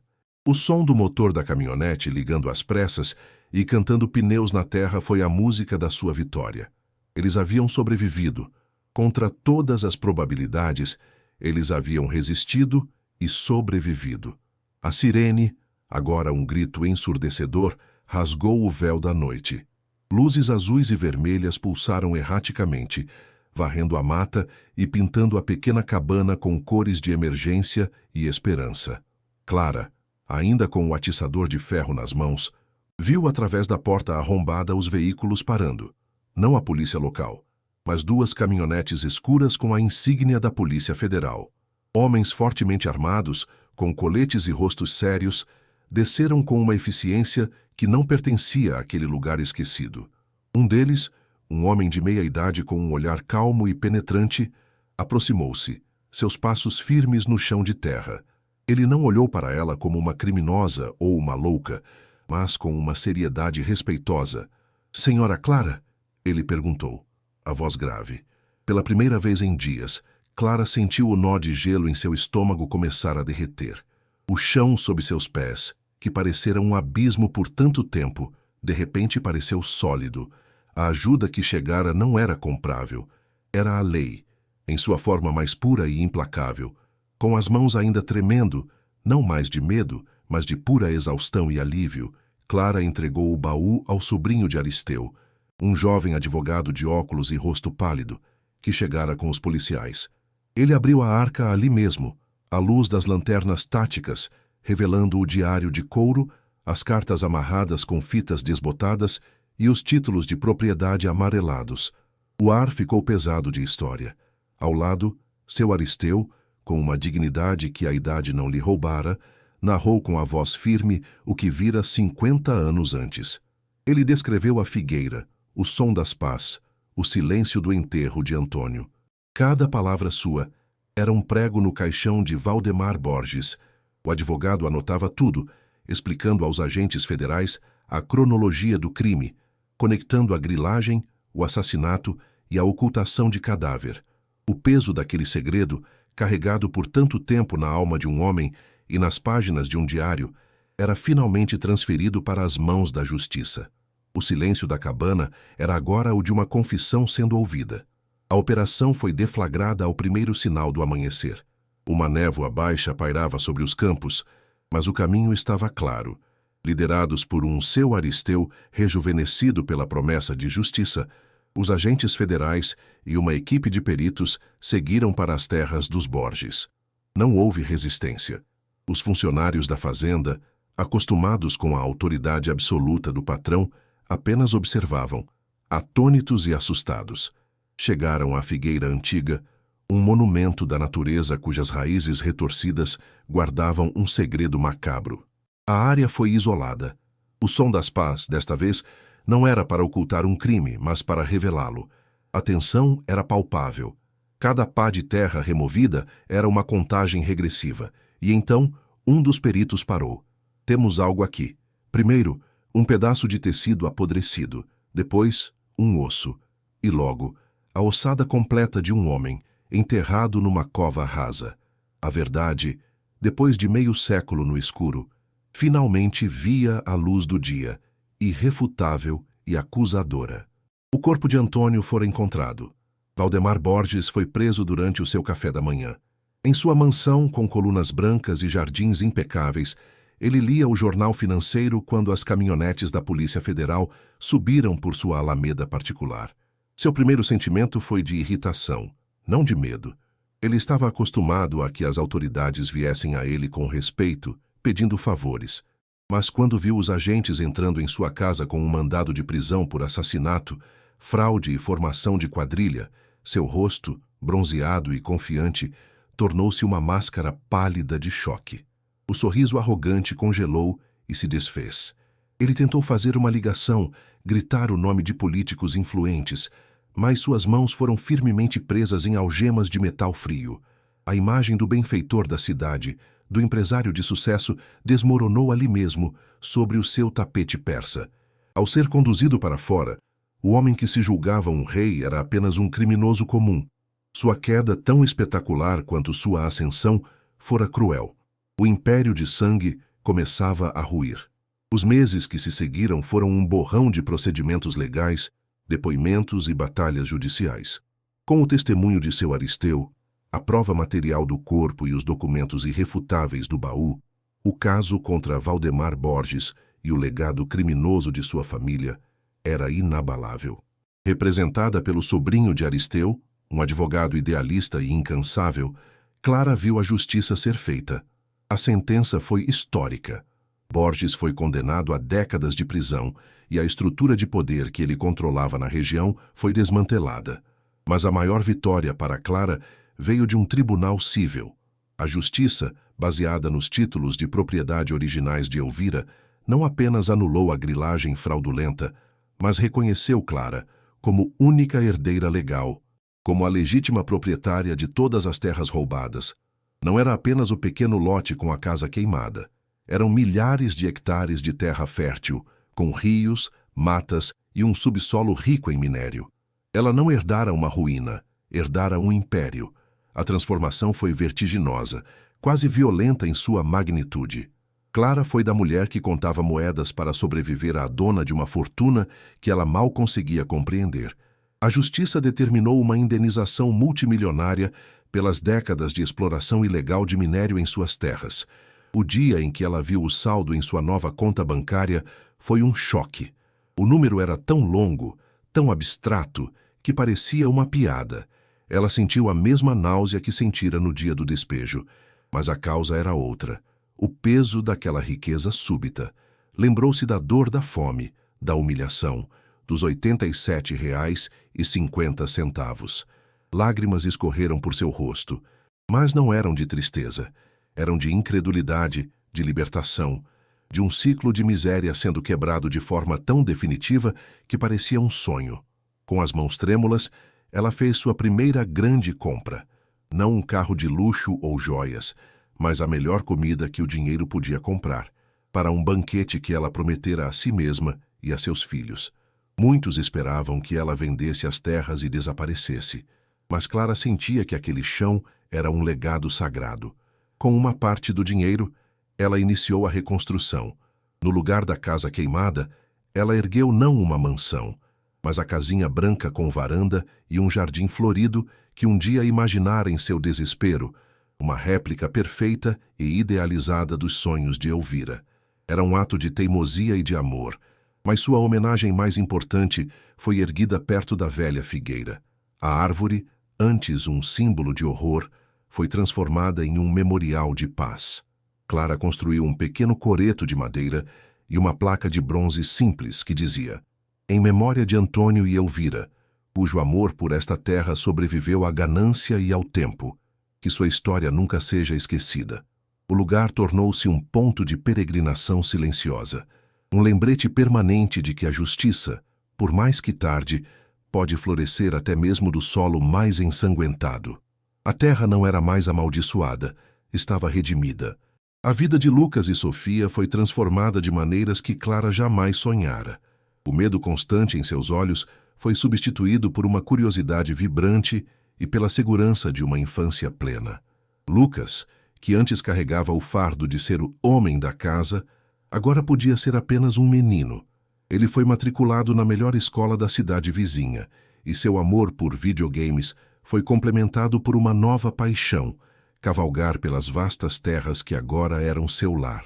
Sofia, que se agarrava a uma boneca de pano com um olho faltando, agora tinha um quarto cheio de brinquedos e um balanço pendurado na maior árvore do jardim. O som mais comum na propriedade não era mais o ranger de madeira podre ou o uivo do vento, mas o som cristalino e contagiante de suas risadas, ecoando pelos campos verdes. Clara, ao observá-los correrem livres e felizes, sentia seu coração transbordar. Ela não apenas lhes dera um teto, ela lhes devolvera a infância que a miséria havia roubado. Clara também se redescobriu.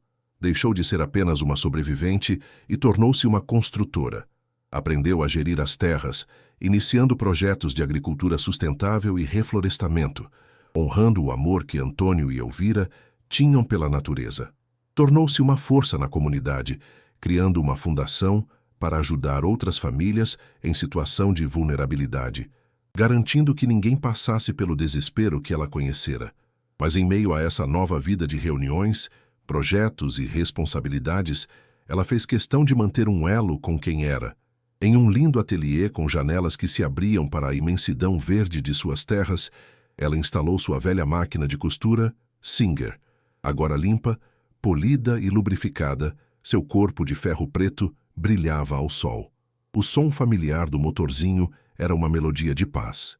Ela não costurava mais por necessidade, para remendar roupas rasgadas ou sonhar com um trabalho. Costurava por prazer, por memória, por si mesma, cada ponto um lembrete de sua força e da jornada que a trouxera até ali. A cena final é de uma calma e abundância que seriam impensáveis meses antes. A noite cai suavemente sobre o vale, e dentro da casa branca e iluminada, uma mesa farta está posta. O cheiro de comida caseira, de pão assado e bolo de fubá, enche o ar. Clara serve o jantar para seus filhos e para seu Aristeu, que agora é uma presença constante e amada, um avô para as crianças. A luz da sala é quente, os rostos são felizes, e o som é de conversas e risadas. Lucas conta animado sobre um ninho de pássaros que encontrou, e Sofia exibe um desenho colorido da família. Olhando para aquela cena, para a segurança e o amor que preenchiam cada canto da casa, Clara se lembra da mulher sentada em um banco de ponto de ônibus, com R$ 87,50 no bolso e um abismo à sua frente. A jornada fora um inferno, mas a levou ao paraíso. Histórias como a de Clara nos lembram que a coragem pode nascer do desespero e que a justiça pode ser encontrada nos lugares mais sombrios. Se você se emocionou com essa jornada de superação, inscreva-se no canal para não perder nenhuma de nossas histórias.